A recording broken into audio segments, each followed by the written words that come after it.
ॐ नमः सिद्धेभ्यः।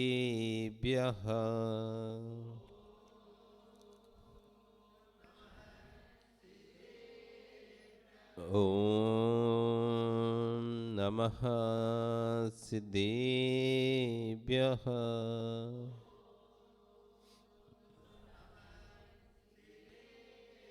ॐ नमः सिद्धेभ्यः।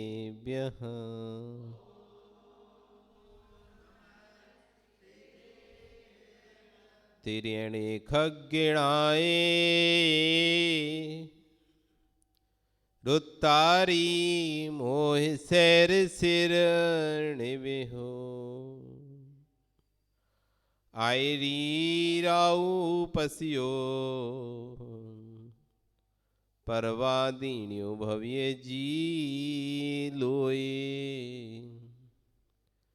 नमो हरिहंताणम नमो सिद्धाणम नमो आयरीयाणम नमो वज्झायाणम नमो लोए सभ्य साहुणम। बोले अनंतानंद से परमेष्टि भगवान की, आदिरम आदिनाथ भगवान की, वर्तमान शासन महावीर भगवान की, आचार्य श्री सकल कीर्ति स्वामी महाराज की, आचार्य श्री 108 विश्व सागर जी महाराज की, अहिंसा में विश्व धर्म की।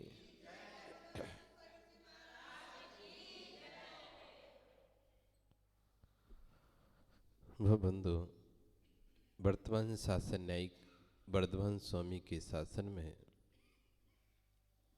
आदिनाथ स्वामी की चरण निश्रा में बैठकर हम सभी जिन देशना का श्रवण कर रहे हैं। यहाँ पर विषय चल रहा था मिथ्या मार्ग में अनुरागी कौन। कौन ऐसा जीव है जो मिथ्या मार्ग में अनुरागी होता है। तो गुण स्थानों की चर्चा में हम बता रहे थे कि क्रम से 14 गुण स्थान जीव को प्राप्त होते हैं और 14 गुण स्थान सिर्फ मनुष्य गति में ही होते हैं। देवगति, तिरंच गति, नरक गति, यहाँ पर 14 गुण स्थान नहीं होते। देवगति में 4 गुण स्थान से आगे नहीं बढ़ सकता जीव, नरक गति में भी 4 गुण स्थान से आगे नहीं बढ़ सकता, तिरंच में 5 गुण स्थान से आगे नहीं बढ़ सकता। ये फिक्स है। सिर्फ मनुष्य एक ऐसी गति है जहाँ से वे 14 गुण स्थानों को प्राप्त करता है। गुण स्थान कैटेगरी बताया था। तो पहला गुण स्थान, दूसरा, तीसरा, चौथा, जब मिथ्या दृष्टि जीव पंचलब्धियां उसको जब प्राप्त होती हैं, उसमें देशना लब्धि को जब प्राप्त करता है, उस देशना लब्धि से अपने कर्मों को इतना क्षय कर लेता है कि उसके कर्म अंता कोड़ी कोड़ी सागर रह जाते हैं। जो 70 कोड़ा कोड़ी सागर का कर्म था, वो कर्म भी अंता कोड़ा कोड़ी सागर का हो जाता है और उस समय वह करण परिणाम करके करण लब्धि करता है। अधा करण, अपूर्व कर, अनवृत्ति करण, 3 करण परिणाम करता है मिथ्या दृष्टि जीव। उन 3 करण परिणामों करने से वो मिथ्यात्व के 3 टुकड़े कर देता है। मिथ्यात्व, सम्यक मिथ्यात्व और सम्यक, ऐसे मिथ्यात्व 3 टुकड़े कर देता है और 4 अनंतानंदी क्रोध, मान, माया, लोभ, इन 4 कसायों को और मिथ्यात्व के 3 टुकड़ों को एक साथ दबाता है। तो उपसम सम्यक दर्शन उसको प्राप्त हो जाता है। ये अंतर्मुहूर्त तक के लिए उपसम सम्यक दर्शन रहता है। अंतर्मुहूर्त बाद या तो कसाय में उदय आती है या तीनों प्रकृतियों से कोई प्रकृति उदय में आती। यदि सम्यक प्रकृति उदय में आई तो 6 सम्यक दर्शन हो जाता है। सम्यक मिथ्यात्व प्रकृति उदय में आई तो तृतीय मिश्र गुण स्थान हो जाता है। मिथ्यात्व प्रकृति उदय में आई तो पहला गुण स्थान बन जाता है और कोई कसाय उदय में आई तो दूसरा साधन गुण स्थान बन जाता है। इस तरह से पहले, दूसरे, तीसरे, चौथे 4 गुण स्थान बनते हैं। फिर वही सम्यक दृष्टि जीव जब और अपने परिणाम को शुद्ध करता है और व्रतों का पालन करता है, चतुर्थ गुण स्थान से पंचम गुण स्थान पर पहुंच जाता है। पंचम से फिर षष्ठे, षष्टम से सप्तम, यहाँ तक उसको 6वें सम्यक दर्शन के साथ वह 7वें गुण स्थान तक पहुंचता है। इसके ऊपर अब उसके बाद दो ऑप्शन रहते हैं ऊपर चढ़ने के लिए, या तो वस्तु को दबाते हुए चले, कसाय को दबाते हुए ऊपर बढ़े, अथवा कसाय को नष्ट करते हुए ऊपर बढ़े। यहाँ से श्रेणी आरोहण करने का काम आता है। 7वें गुण स्थान तक सामान्य से रहता है जीव, 7वें गुण स्थान तक उसके पास क्षोभसम संवेदनशील रहता है, क्षोभसमिक चारित्र रहता है। 8वें गुण स्थान में जब उसे जाना है तो उसके बाद दो रास्ते रहते हैं, एक रास्ता रहता है उपसम का और दूसरा रहता है क्षायक का। उपसम में तो उसे कसायों को दबाते हुए आगे बढ़ना है, दबाते हुए, जैसे आपको मटमैला पानी है तो फिटकरी आप डाल देते हैं पानी में, तो जितना भी मैल है वो कहाँ पानी में बैठता चला जाता है। आप पानी उपयोग करते रहते मैल बैठता जाता है, आप पानी उपयोग कर रहते। एक व्यक्ति रहता है पानी अलग कर लेता है, वो जितना साफ पानी है उसे दूसरे बर्तन में कर लेता है, अब मैल का काम नहीं है। तो ऐसी सम्यक दृष्टि जीव दो प्रकार से आगे बढ़ता है। एक सम्यक दृष्टि जीव कसाय को दबाते हुए आगे बढ़ता है और एक सम्यक दृष्टि जीव कसाय को नष्ट करते हुए आगे बढ़ता है। जो दबाते हुए आगे बढ़ता है उसे कहते हैं उपसम श्रेणी। कौन सी श्रेणी कहते हैं उसे? श्रेणी। श्रेणी मतलब चढ़ने की पद, वो स्थान आगे के। तो उपसम श्रेणी। दूसरा हो गया क्षायक श्रेणी, क्षय करते हुए, कर्मों को नष्ट करते हुए आगे बढ़ रहा है। तो जो कर्मों को नष्ट करते हुए आगे बढ़ रहा है, वापस कर्म नहीं आएंगे। आप यदि शत्रु को आगे बढ़ रहे हैं और शत्रु को आप बस गिराते हुए आगे बढ़ते चले जा रहे हैं, तो वे फिर से उठेंगे और पीछे से फिर वार करेंगे। और यदि आप मारते हुए आगे बढ़ रहे हैं शत्रु को, तो फिर वो उठेगा नहीं दोबारा से और आप आगे बढ़ेंगे। तो यहाँ पर परिणामों की जितनी कम विशुद्धि है उसकी, तो वो मारने उन कर्मों को हटा नहीं पा रहा, सिर्फ दबाकर छोड़ पा रहा है। तो दबाते हुए आगे बढ़ रहा है जीव, वो हो गई उपसम श्रेणी। और जिसके अधिक विशुद्धि है तो कर्मों का क्षय करते करते आगे बढ़ रहा है, उसकी हो गई क्षायक श्रेणी। तो 8वां 9वां 10वां ये तीन गुण स्थान उपसम श्रेणी वाला क्षायक श्रेणी वाले दोनों एक साथ चढ़ते।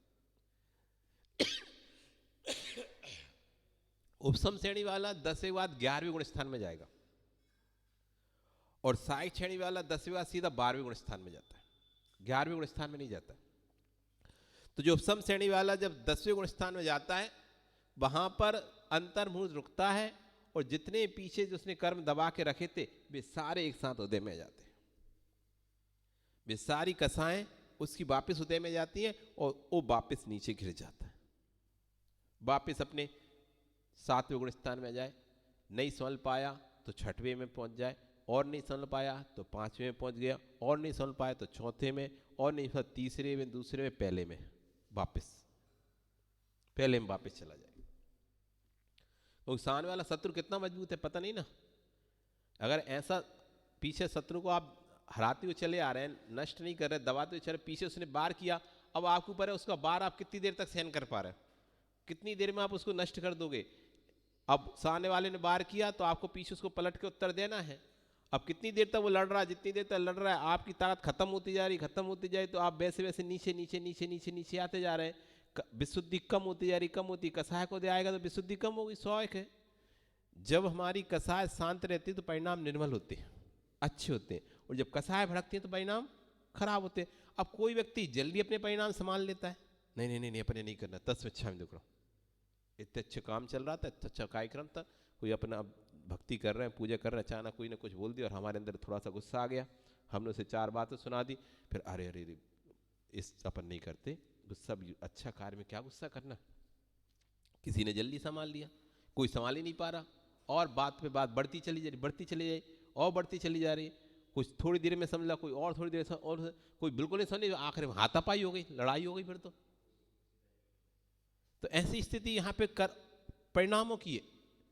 11वें गुण स्थान में उसकी कसाय क्रोध मान माया लोभ, जो 4 कसाय उसने दबा के आगे बढ़ा था, हास रति अरति शोक भय गुस्सा स्त्री वेद पुरुष वेद नपुंसक वेद, ये 25 कसाय टोटल मिला के 25, 16 और 9 25 कसाय वो दबा के ऊपर बढ़ा था, वो धीरे धीरे उदय में आती गई। जैसे ही संजलन कसाय उदय में आई तो 6वां 7वां गुण स्थान, प्रत्याख्यान कसाय उदय में आई तो 5वां, अप्रत्याख्यान कसाय तो 4था, संजल अनंत अनुबंधी कसाय उदय में आ गई तो 1ला गुण स्थान। उसके ऊपर है कितनी जल्दी वो संभाल पा रहा है अपने परिणामों को, उस हिसाब से वो वहीं रुक जाएगा, उसी स्थान पर रुक जाता है। वापस 7वें गुण स्थान में जाएगा ऊपर से, अथवा 5वें में पछा चला जाएगा, अथवा चौथे में चला जाएगा, अथवा सिद्ध पीड़ा पहले में पहुंच सकता है। यदि परिणाम नहीं संभाल पाया तो फिर दोबारा से पुरुषार्थ करना पड़ेगा उसे उठने के लिए। और जो सहायक सम्यक दृष्टि है वो नष्ट करते हुए बढ़ रहा है, इसलिए 11वां गुण स्थान उपसम वाले का गुण स्थान है और 12वां गुण स्थान सहायक सम्यक दृष्टि गुण स्थान है। तो सीधा 12वें गुण स्थान पहुंचेगा और वहां पर अंतर्मुहूर्त के बाद उसे केवल ज्ञान प्राप्त हो जाएगा। 12वें गुण स्थान में कितनी देर रहेगा? अंतर्मुहूर्त रहेगा। और उसी 12वें गुण स्थान में मोहिनी गर्भ का पूर्ण रूप से 6 वाला गुण स्थान है, उसका मोहिनी गर्भ पूर्ण रूप से नष्ट हो गया है, 12वें गुण स्थान में पहुंच गया है। अंतर्मुहूर्त बाद उसे केवल ज्ञान प्राप्त हो जाएगा। और जिसे एक बार केवल ज्ञान प्राप्त हो गया, अब वापस वो कभी नीचे लौटेगा नहीं। अब उसका अगला पड़ाव सिद्ध पर्याय, सीधा अरिहंत बन गए, सिद्ध पर्याय। अगला पड़ाव सिद्ध पर्याय, अरिहंत अवस्था, केवल ज्ञान अवस्था। उसके बाद जितनी आयु काल शेष है उतने आयु काल तक वो केवल ज्ञान के साथ रहेगा, जितनी आयु शेष है। अब बीच में उसका अकाल मरण नहीं होगा, बीच में आयु का क्षय नहीं होगा, और उतने वर्ष तक वो केवल ज्ञान अवस्था में रहेगा। और जब उसके आयु का समय, अंत समय निकट आएगा, तो योग निरोध के द्वारा अपनी शरीर से भी ममत्व त्याग करके, शरीर से जो आत्मा के प्रदेशों कंपन हो रहा था वो भी बंद हो जाएगा और अयोग केवल बनेगा। और 5 अक्षर आ ई उ री ली, इतने में इतना काल है 14 गुण स्थान का, और मोक्ष पहुंच जाएगा। ये 14 गुण स्थान की व्यवस्था है। ये व्यवस्था चौथे से सम्यक दृष्टि प्राप्त करता है, और नीचे सब 1 2 3 गुण स्थान ये मिथ्या दृष्टि प्राप्त करता है। ये वही कर पाएगा जिसका सम्यक्त मार्ग में पहले से अनुराग है। जो मिथ्यात्व के मार्ग में का अनुरागी है, जो मिथ्यात्व के ही कुदेवी देवी देवताओं को मानता है, ऐसा व्यक्ति इन गुणस्थानों को प्राप्त नहीं कर सकता। पूर्व के संस्कार वर्तमान में भी काम करते हैं। मारीची का जीव भगवान महावीर स्वामी वर्धमान आदिनाथ के समुषण में था, उनका पोता था मारीची। उसने समुषण छोड़ दिया और परिवारजिक दीक्षा धारण कर ली, खोटी दीक्षा धारण कर ली, और मिथ्या मत का, वेदों का, पुराणों का अध्ययन किया और उन्हीं का प्रचार प्रसार किया। वही व्यक्ति मर के देव गया बना, देव से मर के फिर ब्राह्मण बना, फिर मर के देव बना, फिर मर के फिर ब्राह्मण, बार बार अनेक पर्यायों वो ब्राह्मण बन के 363 मत चलाया उसने। एक ही बार में 363 मत नहीं चलाया उसने। अपन कह देते ना मारीची जी ने 363 मत चलाए, ये 363 मत एक पर्याय में नहीं चलाए उसने, अनेकों पर्यायों में बार बार उस संस्कार के, पूर्व संस्कार के बस, मिथ्यात्व संस्कार के बस देव बनता था, देव से फिर वापस उसी मिथ्यात्व में जन्म लेता था, वापस पूर्व संस्कार का उन्हीं वेद पुराणों को फिर पढ़ के नया मत चलाता था। हर बार कोई नया मत, हर बार जन्म लेता था, ब्राह्मण पर्याय बनती थी, हर बार कोई नया मत चलाता था, हर बार नया। पूर्व का संस्कार, क्योंकि उसको मिथ्यात्व में अनुराग था, और मिथ्यात्व के अनुराग के कारण से अगला भव्य उसे मिथ्यात्व का ही प्राप्त होता था। इसलिए बहुत से लोग कहते हैं ना, महाराज जी देखने में क्या जाता है, देखने में क्या जाता है, अब घूमने में क्या जाता है। अरे घूमने देखने से संस्कार पड़ते हैं। आप मिथ्यात्व के आयतनों में जाएंगे, घूमेंगे, देखेंगे, उसके संस्कार आपकी आत्मा में पड़ेंगे। सम्यक के आयतनों पे जाएंगे, घूमेंगे, देखेंगे, उसके संस्कार आत्मा पड़ेंगे, और जैसे संस्कार आत्मा में पड़ेंगे वैसे अगले भव में हमको मिलेगा। अपन कहते ना इस बच्चे में बढ़िया संस्कार, इसके माता पिता ने संस्कार दिए थे, अच्छे संस्कार आए। क्यों आए? ये माता पिता को देखता रहता था, रोज मंदिर जाते थे, रोज पूजा पाठ करते थे, तो इसका भी मन रोज मंदिर जाने, पूजा पाठ कर, इसके माता पिता कभी मंदिर नहीं गए तो इसके अंदर भी संस्कार नहीं पड़े। बोलते नहीं बोलते, पर देखते देखते व्यक्ति संस्कार सीखता है। आप यदि रोज भगवान की भक्ति करते हैं, स्वाध्याय करते हैं, नियमित जाप आदि करते हैं, तो दूसरा देखते देखते कम से कम दर्शन तो करने लगेगा। पूजा पाठ ना करे, दर्शन करने लगेगा। यदि आप शांत रहते हैं, बिल्कुल कसाय नहीं करते, तो आपके साथ रहने वाला भी शांत रहना सीख जाएगा। यदि आप क्रोध करते हैं, कसाय करते, तो आपके साथ रहने वाला क्रोध कसाय करने लगे। शांत रहने वाला व्यक्ति भी माहौल में ढल जाता है तो वो भी क्रोध कसाय करने लगता है, और क्रोध कसाय करने वाला व्यक्ति भी यदि शांत माहौल में आ जाए तो वो भी शांत हो जाता है। असर पड़ता है संस्कार का। तो खोटे संस्कार, इसलिए ना तो कोई आप दुर्गा पूजा देखने जाओ ना कुछ देखने जाओ। क्या देखना है उसमें? किसे देखोगे और क्यों देखना है? क्या अनादिकाल से मिथ्या देखा नहीं क्या? ये रंग रोशन लाइटिंग देखी नहीं क्या आपने? जो आपकी इच्छा होती है, चलो लाइटिंग देख के आते, चलो सज्जा देख के आते, सजावट देख के आते। क्या देखना है? वो रेवती रानी पूछो, रेवती रानी जिसके सामने, जिसे वो विद्याधर, क्षुल्लक विद्याधर जब इच्छा प्रकट करता अपने गुरु के पास में जाके कि गुरुदेव मुझे तीर्थ बदना के लिए जाना है, तो मैं राजगिरी से उधर से निकलूंगा, यहां से बिहार साइड से, तो कोई वहां पर किसी को आपको आशीर्वाद तो नहीं देना? तो उन्होंने कहा ठीक है, तुम जब जाओगे तो पटना में एक मुनिराज मिलेंगे,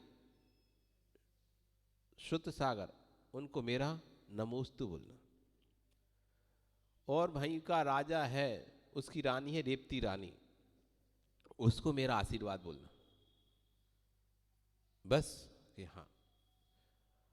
अब क्षुल्लक को पता था कि वहां पर एक मुनिराज और है, आचार्य हैं, उनका नाम है भव्यसेन, और 11 अंक के पाठी हैं वो, हजारों उनके, कई सैकड़ों शिष्य उनके। उनके लिए तो गुरुजी कुछ बोल ही नहीं रहे, उनके लिए तो गुरुजी कुछ बोल ही नहीं रहे। वो फिर से जान के पूछता, हो सकता है गुरुजी भूल गए हो, फिर से पूछता गुरुजी और कोई, और किसी को कुछ बोलना है? तो गुरुजी कहते नहीं, किसी को नहीं बोलना। फिर जाते जाते फिर पूछता है, हो सकता है गुरुजी को याद ना हो, गुरुजी मैं वहां जा रहा हूं, तब भी गुरुजी कुछ नहीं बोलते। वो सोचता कुछ तो कारण रहा होगा। वो विद्याधर पहुंचता है पाटलिपुत्र, सबसे पहले सुसागर महाराज के पास जाता है। सुसागर महाराज उसे देखते हैं और बढ़िया उसका कहते हैं आओ बैठो, स्वास्थ्य ठीक है, सब जानकारी लेते हैं। वो महाराज का नमोस्तु बोलता है, प्रति नमोस्तु, और उसको वात्सल्य देते हैं। तो वो खुश हो जाता है कि सही में महाराज ने सही प्रति नमोस्तु भेजा है। अब जाता है भव्यसेन के पास, दूसरा आचार्य। उनको क्यों नहीं गया, उनको देखने के लिए उनको क्यों नहीं भेजा? वो जाता है और देखता है, वो तो अपने ऐसे घमंड में अभिमान, शिष्यों के अभिमान है, देख ही नहीं रहे कौन आ रहा है कौन जा रहा है। क्षुल्लक आया, नमोस्तु भी किया उसने, तब भी कोई ध्यान ही नहीं दिया। सात धर्मी को देखकर उनके अंदर कोई वात्सल्य नहीं आ रहा, कुछ तो गड़बड़ है। तो उनके पीछे पीछे चलता है वो, भव्यसेन महाराज के पीछे पीछे। भव्यसेन महाराज शुद्धि के लिए जाते हैं, कमंडल वो पीछे से पकड़ लेता, महाराज महाराज हमको दो, हम आपकी, तुम लो, ऐसा दे देते। तो अपनी विद्या से क्या करता है, आगे घास बना देता है। रास्ते में विद्याधर तो था क्षुल्लक, उसने विद्या से पूरा रास्ता, जो कि प्रासूर रास्ता, तो उसमें घास ही घास पैदा कर दी। देखा कि क्या करते, देखते। तो जैसी घास देखी तो वे भव्यसेन रुक गए। अब सोचे कैसे निकले, ये तो पूरे में घास हो गई, कल तक तो नहीं थी, आज अचानक कैसे पूरे में घास हो गई? तो अचानक रुक गए। क्षुल्लक उनके पीछे चल रहा था। क्या हुआ स्वामी जी, आप रुक क्यों गए? अरे मुनिराज, हरी घास पर नहीं चलते, देखो सामने कितनी घास है, कैसे आगे जाएंगे शुद्धि के लिए? अरे गुरुजी, कौन कौन कौन ने कहा घास में जीव है? दिखती है कि कहीं घास में जीव?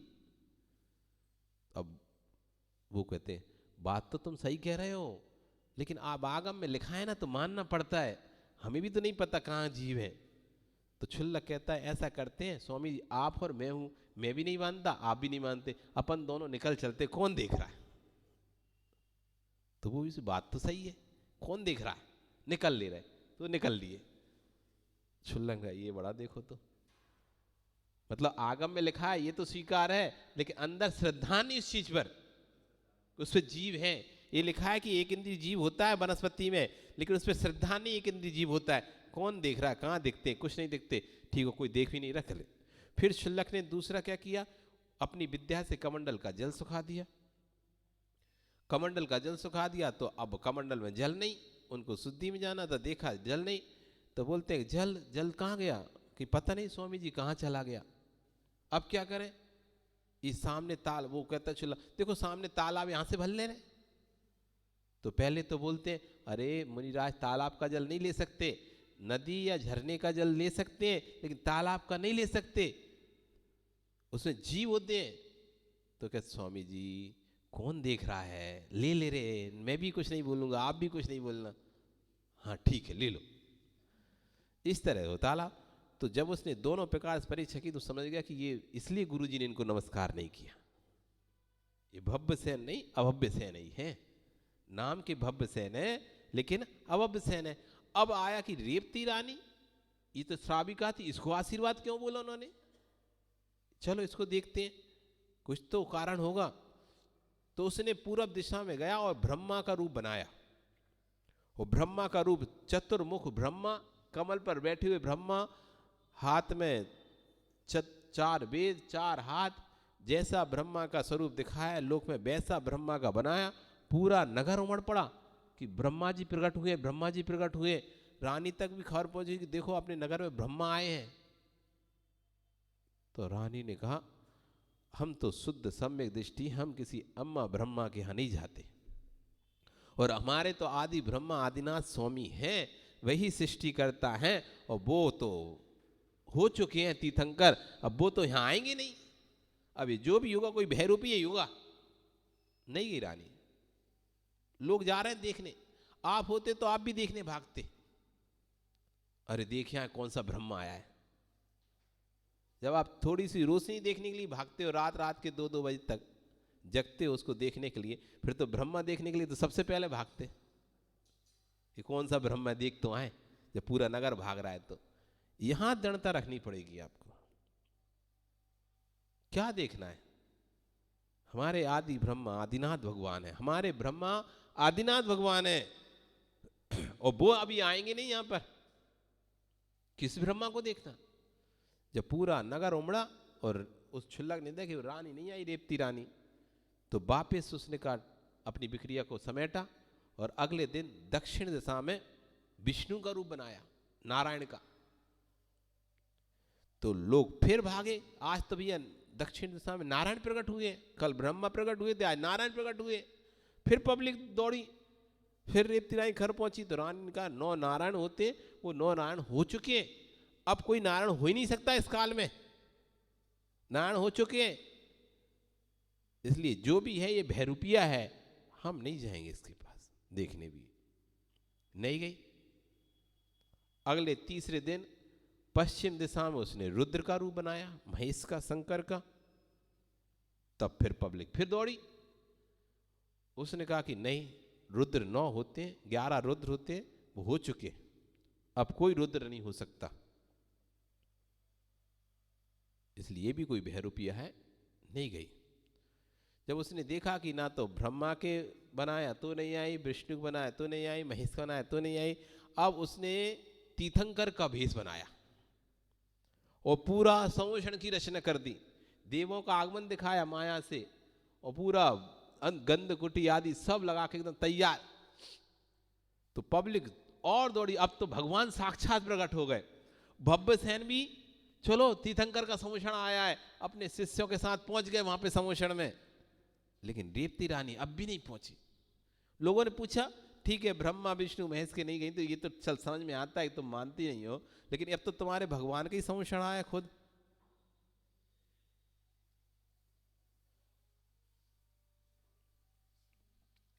भगवान का ही समोषण आया, अब क्या दिक्कत है, अब तो जाना चाहिए तुम्हें। तो बोलती तीर्थंकर 24 हो चुके हैं, अब कोई भी तीर्थंकर इस भरत क्षेत्र में नहीं होगा, ये जो भी है भैरूपिया है, जो अनेक प्रकार से लोगों को प्रलोभन कर रहा है, अलग अलग दिशाओं में अलग अलग भेष बना बना कर, इसलिए नहीं जाएंगे हम। तब उस क्षुल्लक को समझ में आया, ये है शुद्ध सम्यक दृष्टि। अमूढ़ दृष्टि अंग में प्रसिद्ध हुई, मूढ़ता नहीं। लोगों ने कह दिया तो चलो, सब जा रहे हैं देखने, अरे बहुत अच्छा रोशनी है, बहुत अच्छा पंडाल बना है, बहुत अच्छा ही बना है, चलो देख आए, देख के आए, तो तुम भी चलो देख आ रहे। क्या देखने जाना, उसे क्या देखना है? मिथ्यात्व की स्थानों को क्या देखना है? अनादि काल से इन स्थानों को देखते आ रहे हैं, तभी तो आज तक कल्याण हो नहीं पाया। अंदर दृढ़ता है नहीं हमारे अंदर, नहीं, सम्यक के अलावा हम किसी भी स्थान पर नहीं जाएंगे। हमको दोस्तों के, मित्रों के राग में हम चले जाते हैं। सम्यक दृष्टि निर्भीक होता है, दोस्त रूठे तो रूठ जाए, लेकिन नहीं, मैं अनायतनों पर नहीं जाऊंगा, मैं अपने आयतनों पर ही जाऊंगा, अनायतों पे नहीं जाऊंगा। दोस्ती आज छूटती है, कल छूटती है, आज छूट जाए, ऐसी दोस्ती नहीं चाहिए मुझे, जो मेरे को कुगति में लेके जाए। मैं सम्यक आयतन पर जाऊंगा, अपनी श्रद्धा को सम्यक आयतन पर ही दूंगा, मिथ्या आयतनों में अपनी श्रद्धा को नहीं दूंगा। ये मेरा भाल, मेरा मस्तक सिर्फ सम्यक आयतनों पर ही झुकेगा। सम्यक आयतन देव शास्त्र गुरु, सम्यक आयतन देव शास्त्र गुरु को मानने वाले। 6 आयतन होते हैं। कितने आयतन होते हैं? 6 आयतन और 6 अनायतन। 6 आयतन: सच्चा देव, सच्चा शास्त्र, सच्चा गुरु, सच्चे देव को मानने वाला श्रावक, सच्चे शास्त्र को मानने वाला श्रावक और सच्चे गुरु को मानने वाला श्रावक। ये आयतन है। और 6 अनायतन में कुदेव, कुगुरु, कुशास्त्र और उनको मानने वाले 3, 6 अनायतन है। तो जो सम्यक दृष्टि जीवन जैसे कल्याण करना है, वो सदैव आयतनों की ही सेवा करता है। कह रहे हैं कौन मिथ्या मार्ग का अनुरागी होता है?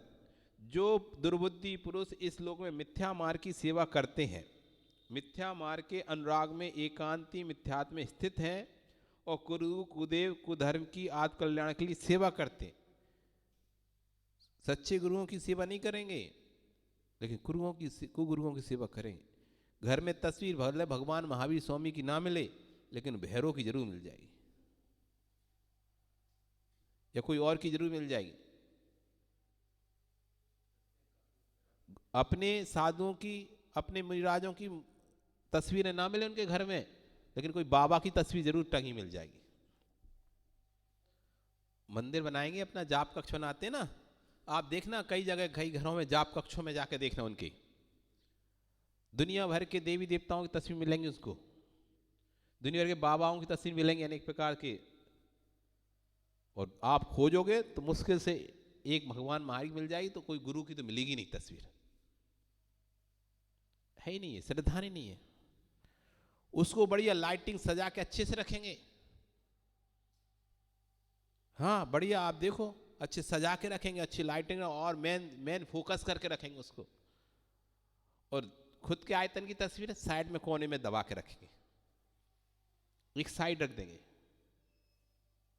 उन्हें उससे अनुराग है, उन्हें लगता है इसके कारण से मेरा काम बना है, उन्हें लगता है इनकी कारण से मेरे पास संपत्ति आई है, उसको लगता है कि इसी कारण से मेरे पुत्र की उत्पत्ति हुई है, इनके कारण से मेरे ऐसा हुआ है। ऐसा सोचकर वो उस वस्तु को हाईलाइट करके अपने घर में लगा के रखता है, जबकि उसको ये विश्वास ही नहीं कि इस व्यक्ति के कारण से या इस देव के कारण से मेरा काम नहीं हुआ है, मेरे पुण्य के कारण से ही मेरा काम हुआ है। मेरा पुण्य है तो संपत्ति आई है, उसको मानने वाले तो मैं ये अकेला थोड़ी ना हूं, उसको मानने वाले तो बहुत सारे लोग हैं, लेकिन सभी लोगों के पास तो संपत्ति नहीं आई। जिसकी मान्यता है कि इसके पास आने संपत्ति आती है और आपके पास आ गई संपत्ति, तो आपने उसी बड़ी सी तस्वीर लगा के अपने घर के डाइनिंग हॉल में या उसमें लगा ली और उसी को मान रहे हैं, और मान्यता है कि इसके कारण से मेरे अंदर घर में सर संपत्ति आई। यदि उसके कारण से धन संपत्ति आई होती, उसको मानने वाले तुम अकेले नहीं थे, उसको मानने वाले बहुत सारे लोग थे, पर सभी लोग धन संपत्ति संपन्न तो हुई नहीं ना।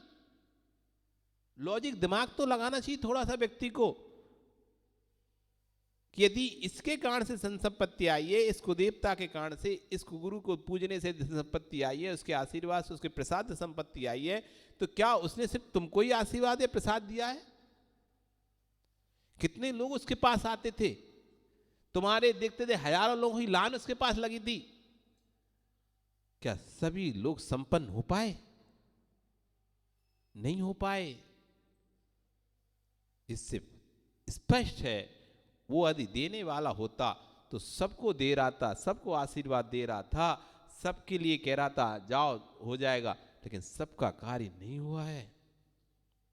तुम्हारा कार्य हुआ है, इसमें उसका नहीं, तुम्हारा ही पुण्य कर्म उदय में आया था। वो तो सामने वाला उस समय निमित्त उस आपका जाना हो गया, वहां पर आपके पुण्य कर्म को उदय आना था और आप वहां पर गए और वहां से आए और आपके कर्म का पुण्य कर्म का उदय आया, आपको लाभ हो गया, तो आपको ऐसा लगा कि उसने मुझे दे दिया। देखो मैं वहां गया था, प्रसाद चढ़ाया था, अगरबत्ती लगाई थी, देखो मेरा काम बन गया। वास्तव में वहां प्रसाद अगरबत्ती लगाने वाले सैकड़ों लोग थे, उनका काम नहीं बन रहा था, आपका बन गया। इसमें आपका ही स्वयं का पुण्य कर्म उदय में आया था। लेकिन निमित्त को हमारी शुरू से आदत है ना, निमित्त पर आरोप करने की। काम बिगड़ता है तो हम दूसरों पे तुरंत आरोपण सौंप देते हैं, है ना। तो निमित्त से हमारी आदत शुरू से बनी हुई, तो जैसे ही कुछ हुआ, अरे उसी कारण से हो गया, क्योंकि हमें अपने भाग पर विश्वास नहीं है ना, अपने पुण्य पर विश्वास नहीं है। इसलिए हम दूसरों के पास सहारा ढूंढने जाते हैं। दुख दर्द में, पीड़ा में, संकट में हम दूसरों के पास सहारा क्यों ढूंढने जाते हैं? क्यों? क्योंकि हमें अपने भाग्य पर विश्वास नहीं है, पुण्य पर विश्वास नहीं है। जिसे अपने भाग और पुण्य पर विश्वास होगा, वो कभी दूसरे के दरवाजे पर हाथ फैलाने नहीं जाएगा, किसी भी दरवाजे पर माथा टेकने नहीं जाएगा।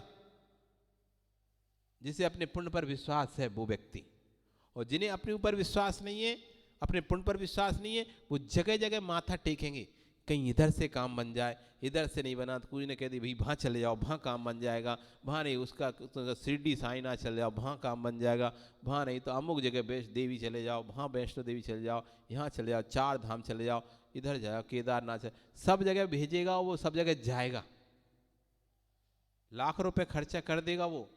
क्यों? उसे अपने भाग पर विश्वास नहीं है। लगता है कि यहां से उसका काम बना था तो मेरा काम भी बन जाएगा, यहां से उसका काम बना था तो यहां से मेरा काम बन जाएगा। ऐसे करते हुए लाखों करोड़ों रुपए वो खर्चा कर देता है, पर अपने भाग पर विश्वास नहीं कर पाता कि मेरे भाग में है तो मैं कहीं जाऊं चाहे नहीं जाऊं, यदि यहां भगवान की भक्ति करूंगा तो नियम से मुझे मिलेगा, और नहीं है तो मैं कितनी भी जगह दरवाजे पर सिर पटक लूं तो नहीं मिलने वाला।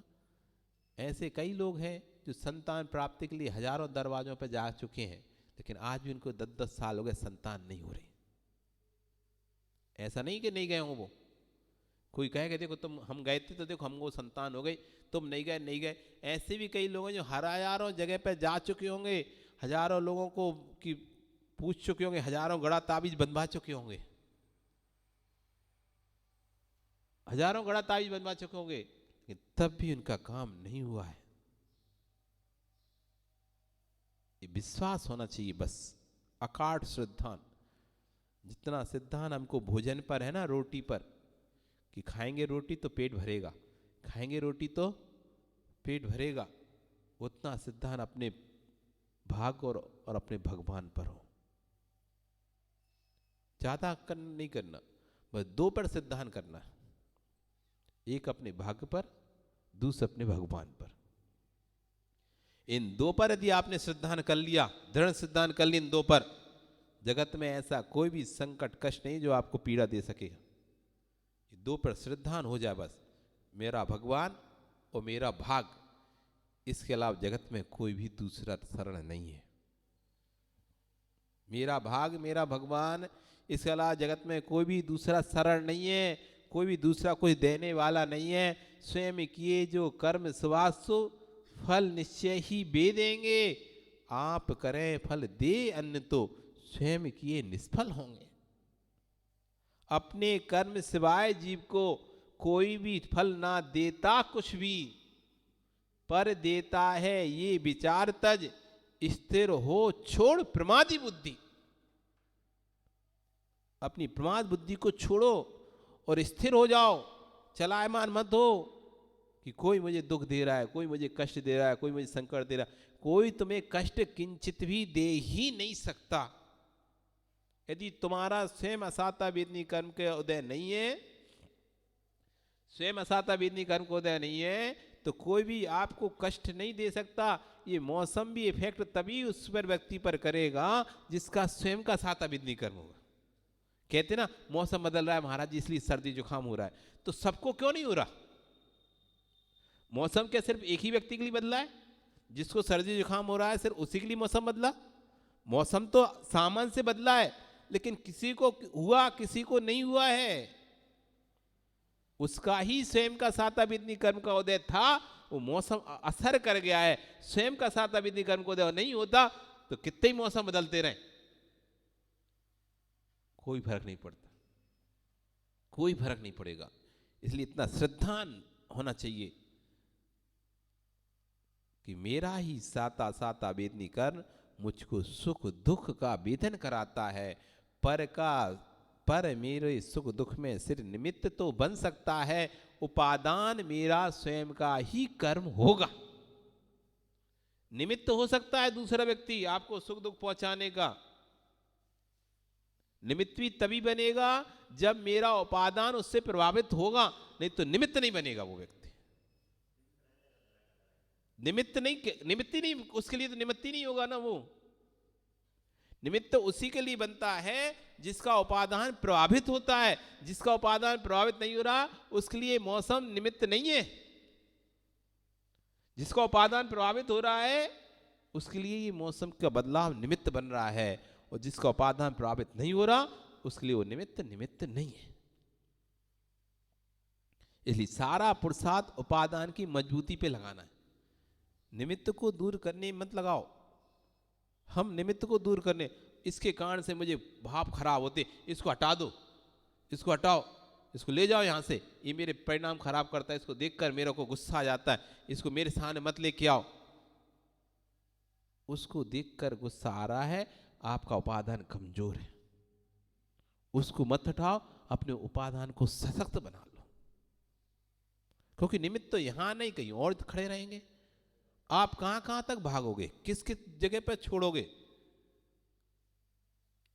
एक व्यक्ति सोच रहा है कि बेटे बहू अच्छे से नहीं रखते, हमको अच्छे से नहीं रखते, चलो जाते यहां से दूसरे बेटे बहू के पास जाते हैं। वो दूसरे बेटे बहू के पास गया, वहां भी ऐसे ही हो गया, वहां भी कह रहा है ये भी अच्छे से नहीं रखते। वो तीसरे बेटे बहू के पास गया तो वहां भी कह रहा है अच्छे से नहीं रखते। अरे तुम कहीं भी जा रहे हो, हर जगह तुम्हें कुछ ना कुछ मिल रहा है निमित्त, और किसी ना किसी कारण से आप दुखी हो रहे। आप एक खोज तो करो कि मेरे उपादान में ही कमजोरी है, मैं जरा जरा सी बात पर बुरा मान जाता हूं, इसलिए कहीं भी जाऊंगा तो मैं दुखी रहूंगा। अब चार बातें तो घर में होती हैं, कोई ऊंच नीच तो होती रहती है सब घरों में, तू मैं तो होती रहती है, और हम थोड़ा सा भी सहन नहीं करना जानते तो लड़ाई होगी। हमें लगेगा कि हमारा कोई सम्मान नहीं कर रहा, तो थोड़ा सहन करना तो आपको सीखना पड़ेगा। प्रत्येक घर में आप कितने भी अच्छे रहो, कितने भी बड़े रहो, कोई ना कोई कुछ ना कुछ बोल ही देता है, और बोल देता है तो बुरा लगता ही है, ऐसा नहीं लगता। आप अच्छा भी करें, किसी ने डांट दिया तो आप बोला अरे यार हम तो अच्छा ही बोल रहे थे, फालतू डांट रहा है व्यक्ति। ठीक है कोई बात नहीं, आप सहन कर लेते हो। यदि आपके अंदर एडजस्ट भाव नहीं है, हम नहीं रहेंगे इस घर में, हमको डांटते, हम नहीं रहेंगे इस घर, ठीक है, अपने माता पिता के घर में चले गए, अब वहां पे पिता ने डांट दिया तो अब कहां जाओगे? भाई ने डांट दिया तब कहां जाओगे? भाभी ने डांट दिया तब क्या? इधर घर छोड़कर भागे कि सास डांटती है, देवर डांटता है, जेठानी डांटती है, ये पति डांटता है, ऐसा सोचकर आप घर छोड़कर भागे, तो भागकर आप अपने घर आ गए। अपने घर में अब भाभी ने कुछ कह दिया, भाई ने कुछ कह दिया, माँ ने कह दिया, अब वहां बुरा लग रहा है तो कहां जाओगे? वहां से तुम भागे तो चलो भैया कहीं और जाके रहते हैं, तो कहीं और गए, अब तुम की किराए के मकान रह रहे, अब वहां किराएदार चिल्ला रहा है, गुस्सा कर रहा है, कोई ना कोई मिल ही जाएगा।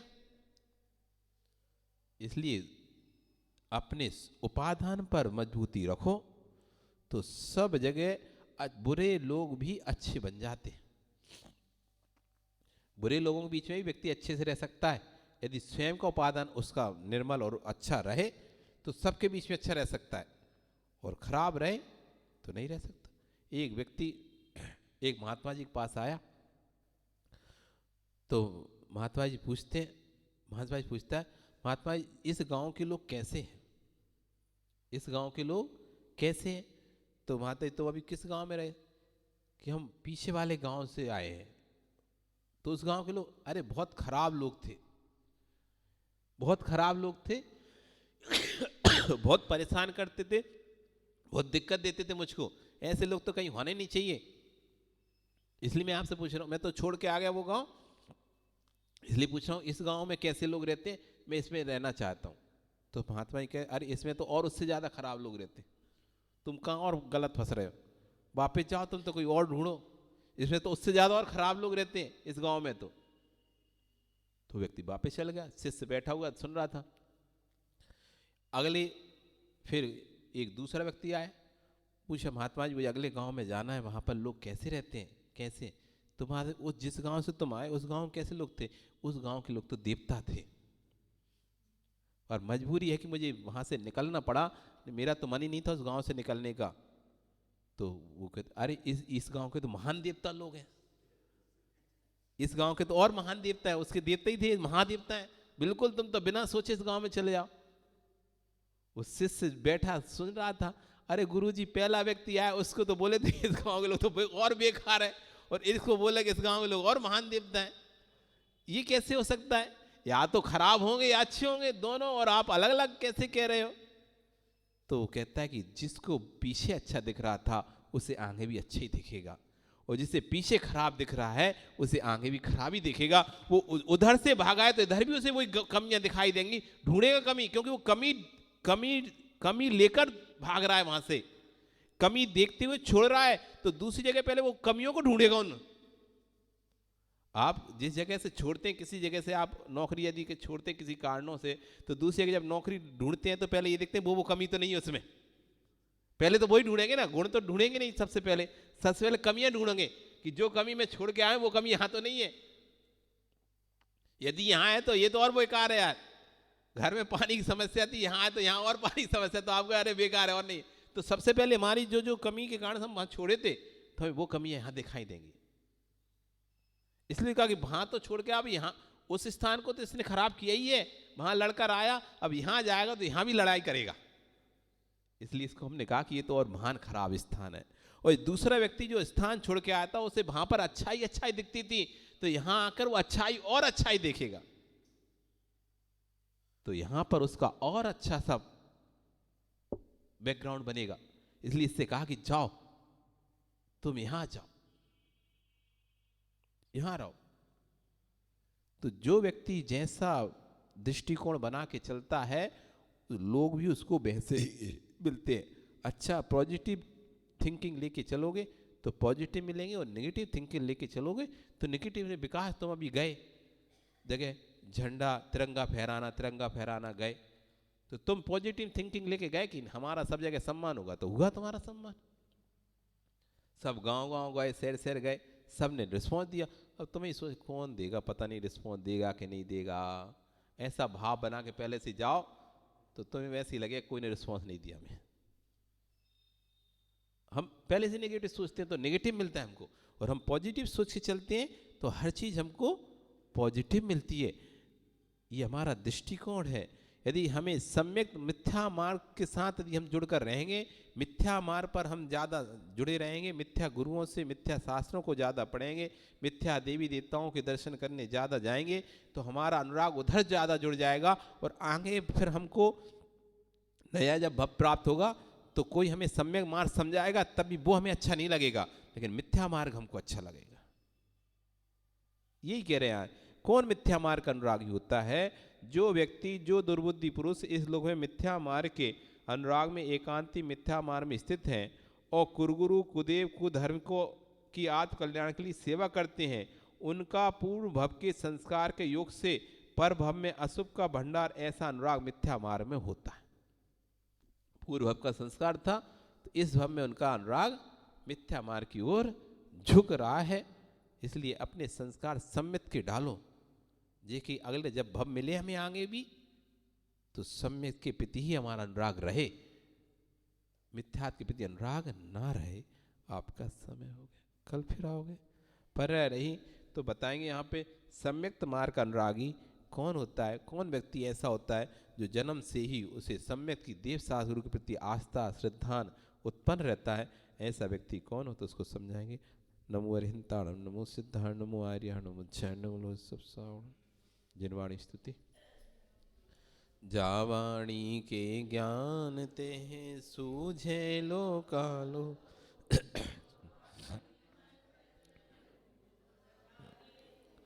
हे जिन वाणी भारती तो है जपो दिन रे, जो तेरा शरणा गही देव बजू अरिहंत को गुरु दया धर्म पालू सदा यही मोक्ष का। 9 वर्ण।